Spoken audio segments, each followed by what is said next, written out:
À la une de Smartech, les taxis voleront-ils un jour? On nous dit que oui, c'est même imminent, semble-t-il. Pourquoi est-ce que ça a tant tardé? Nous avons des experts en plateau qui vont nous expliquer tout ça et puis ils vont nous dire aussi si réellement ce taxi volant peut s'insérer dans l'offre de transport, on ne va pas dire de transport en commun, mais un transport courant urbain. Je suis sûre que vous en êtes convaincus, mais il va falloir nous convaincre, nous, téléspectateurs. Donc Jean-Louis Racineux, vous participez à ce débat. Vous êtes associé responsable aéronautique et défense chez Deloitte. Paul Cassé, PDG, cofondateur de CAPS. Ça, ce sera pour notre sujet à la une. Je vous propose d'abord qu'on passe du côté de l'aéroport. On n'est pas si loin finalement de votre sujet avec Benoît Vedel. Bonjour. Bonjour. Vous êtes le responsable du bureau Cita France, qui est un fournisseur mondial de solutions technologiques pour toute cette industrie du transport aérien. Et vous allez nous parler du déploiement d'un jeton biométrique qui sera attribué à chaque voyageur pour passer les différents accès au sein de l'aéroport de manière beaucoup plus fluide. J'imagine que c'est ça l'idée. On va le développer ensemble. En tout cas, ce déploiement, d'après une étude récente que vous avez menée, sera envisagé par 39% des aéroports. En quoi ça consisterait? À quoi ressemblerait ce jeton biométrique? À quoi va-t-il servir? Alors, c'est une très bonne question. D'abord, pour parler de Cita, donc effectivement, on est un fournisseur de solutions technologiques pour le monde du transport aérien, donc les aéroports et les compagnies aériennes. Et la fluidification du parcours du passager est vraiment un axe prioritaire. C'est important, et d'autant plus après le Covid, où on s'est rendu compte que même si on est à peu près 90% du nombre de passagers avant le Covid, la volatilité des transports et des passagers est beaucoup plus forte. C'est-à-dire que pendant les périodes de vacances, on doit traiter un nombre de passagers dans les aéroports qui est bien plus fort qu'auparavant. Oui. Donc, alors on va en reparler de l'état des lieux, mais déjà ce jeton biométrique, pour poser un peu le sujet, essayer de comprendre de quoi on parle. Eh bien, ce jeton, en fait, ça va associer pour chaque voyage votre visage, votre passeport et votre carte d'embarquement. C'est-à-dire que vous soyez chez vous avec une application ou que vous soyez à l'aéroport sur un kiosque dédié, vous allez pouvoir associer ces trois informations ensemble. Et donc, pendant tout votre parcours dans l'aéroport... Que je retrouverai comment? Sous quelle forme? Il sera sur une application. C'est votre visage. Oui, mais concrètement, ce jeton, vous appelez ça un jeton? Eh bien, ce jeton, il est stocké dans l'informatique de l'aéroport, du gouvernement, de la compagnie aérienne. Et vous avez simplement à présenter votre visage lorsque vous êtes à l'enregistrement, lorsque vous êtes au parcours aux frontières, lorsque vous êtes à l'embarquement, pour pouvoir avoir l'ouverture des portes. Ce qui existe déjà un peu, parce qu'aujourd'hui, beaucoup de biométrie s'invite dans les aéroports pour les passages, les contrôles d'accès, pas seulement en France, également à l'étranger. Pourtant, votre étude nous dit que 2% seulement des aéroports envisageaient l'utilisation de ce jeton biométrique en 2021. Ils sont passés donc à 39%.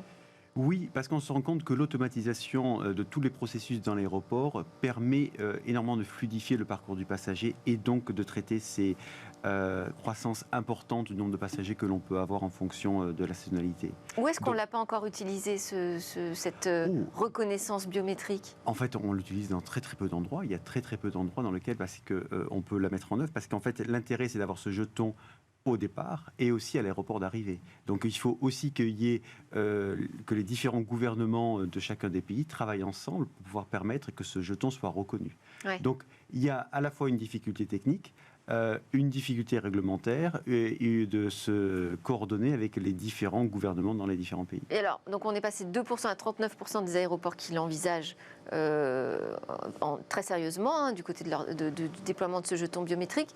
Quels sont ces aéroports les plus intéressés?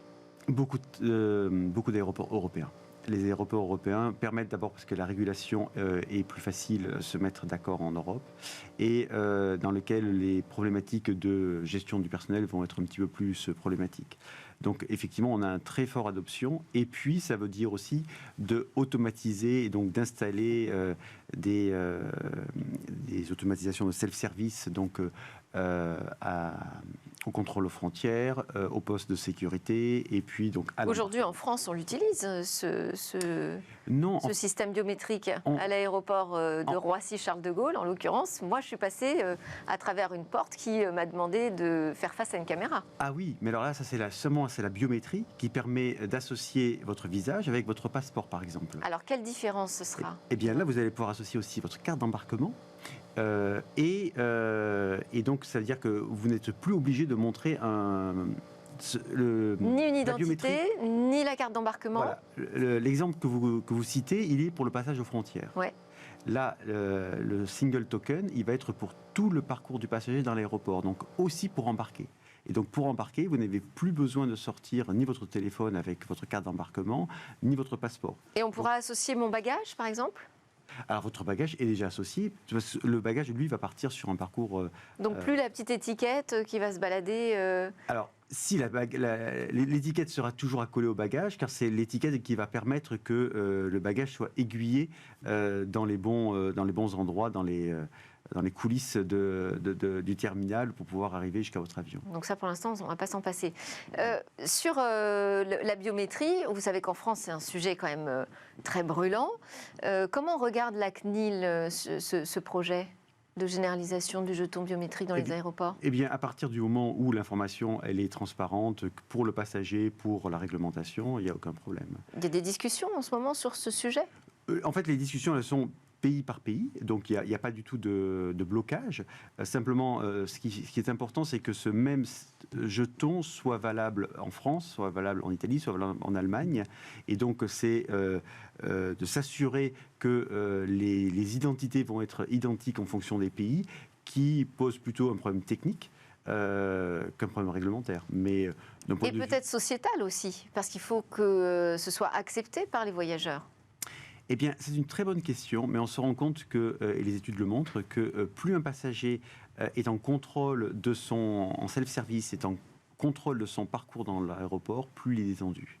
Et qu'en fait, c'est plutôt une queue qui va le stresser, alors que s'il sait qu'il peut maîtriser et que c'est lui qui a toutes les technologies en son pouvoir, il est plus détendu dans l'aéroport. Ce qui est intéressant aussi dans votre étude, c'est aussi de dresser l'état des lieux justement de la fluidité dans les aéroports. Et visiblement, on a plutôt régressé, hein. Alors, déjà, on nous demande maintenant d'arriver 3 heures quand même en avance à l'aéroport. On s'occupe déjà de beaucoup de process tout seul, sans accompagnement. Et pour autant, c'est toujours compliqué. Il y a toujours beaucoup de monde. Il reste des problèmes de bagages perdus, égarés. Eh bien, je pense qu'effectivement, c'est le challenge que l'on a en ce moment, c'est-à-dire que la volatilité ou la variation du nombre de passagers est beaucoup plus forte qu'auparavant. Donc, les aéroports doivent anticiper le nombre de passagers qui varient pendant les périodes de vacances, doivent anticiper les voyageurs qui vont arriver dans d'autres périodes. Et c'est à nouveau où l'automatisation, la biométrie... Vous me dites qu'il n'y a pas autant de monde qu'avant la période Covid ? En moyenne. En moyenne. Mais simplement, il y a des pics plus importants. Les pics sont beaucoup plus importants. Et il y a aussi un problème de personnel. Oui, dans tous les secteurs, aujourd'hui, on nous parle de problème de recrutement. J'imagine que l'aérien n'y échappe pas. Oui, mais le problème du personnel, il est vrai, mais quelque part, lorsqu'il y a une volumétrie plus forte à gérer, c'est difficile pour n'importe quel opérateur de pouvoir gérer la formation, la qualité de tout ce personnel qui est nécessaire. Donc la vraie réponse, c'est effectivement qu'on puisse automatiser le maximum et les 3 phases du parcours du passager, c'est-à-dire qu'à la fois la partie enregistrement du passager et de son bagage, et aujourd'hui un axe de croissance fort, ça va être l'automatisation de la dépose de son bagage dans l'aéroport. Ensuite, la deuxième étape, ça va être lorsqu'on va faire le passage aux frontières, et que l'automatisation du passage aux frontières va énormément aider aussi à fluidifier et à diminuer les queues que l'on peut avoir en fonction du nombre d'agents des douanes qui peuvent être présents ou non à 5 heures du matin ou non. Donc c'est vrai que si vous avez automatisé, vous avez moins la question de la disponibilité du personnel.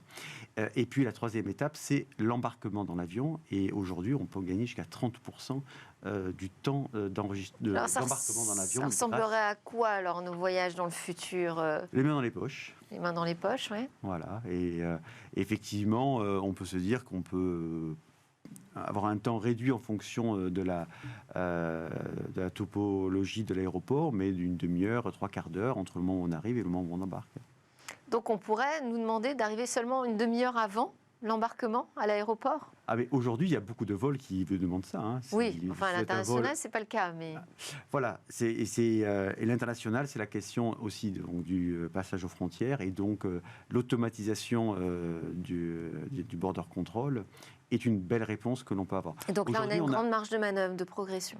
Oui, les aéroports ont l'objectif pour 2025, donc dans 2 ans, d'être à peu près à 60%, d'avoir automatisé tout le contrôle aux frontières. Bon, très bien. Et puis quand on aura atterri, peut-être qu'on pourra en plus prendre un taxi volant pour arriver jusqu'à notre destination finale. Merci beaucoup, Benoît Vedel, de nous avoir parlé de cette évolution dans les aéroports. Je rappelle que vous êtes le responsable du bureau CITA France. On continue à parler de l'aérien, de transport, de vol, de taxi avec Jean-Louis Racine et Paul Cassé.